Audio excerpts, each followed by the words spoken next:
I'm absolutely loving these triomes. So Urban Retreat is a land that enters the battlefield tapped. You can tap it, you can add a green, a white, or a blue. And you can pay 2. Return a tapped creature you control to its owner's hand. Put this card from your hand onto the battlefield. Activate only as a sorcery.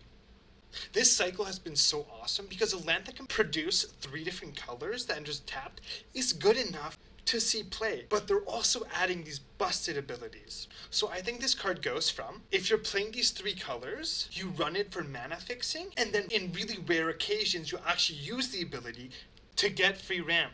Or it could be played in a deck that really wants to return its own creatures, and then it becomes absolutely insane. It's a free way to ramp you while giving you card advantage because you're returning a creature to your hand that probably has an EDB. So I think this will be an absolute staple and could have some really unique interactions, like let's say you're about to wipe the board. You can return your creature and then do it. Morlun, Devourer of Spiders is X and 2 black for a legendary vampire villain 2/1 with lifelink. Morlun enters with X/1/1 counters on him. When Morlun enters, he deals X damage to target opponent. So what an insane life gain bomb.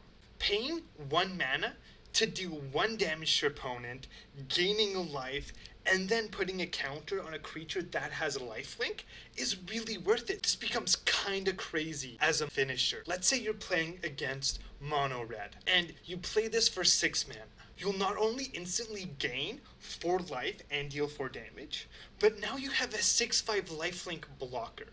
Like, how is mono red ever supposed to go above that? If they attack into it, there's no way they're dealing enough damage to kill you. He's also a top-end finisher, because let's say your opponent's a low HP. You could just deal enough damage to kill them immediately. So he just does so much for his mana cost. I think this card will see standard play and can be pretty awesome as a commander, where you just focus on making as much black mana as possible, which black can do really well, and just playing him for massive amount of numbers. Lizard, Connor's Curse is 2 of any color and 2 green. For a legendary lizard villain 5/5 with trample. When Lizard Connor's Curse enters, up to 1 other target creature loses all abilities and becomes a green lizard creature with base power and toughness 4/4. So first of all, a 4 mana 5/5 is pretty strong rate, but the effect of turning something into 4/4 is really powerful in 2 different ways. First of all, if you have a small creature, you can make it bigger immediately into a 4/4 and attack with it immediately. So you can get some haste damage with this creature.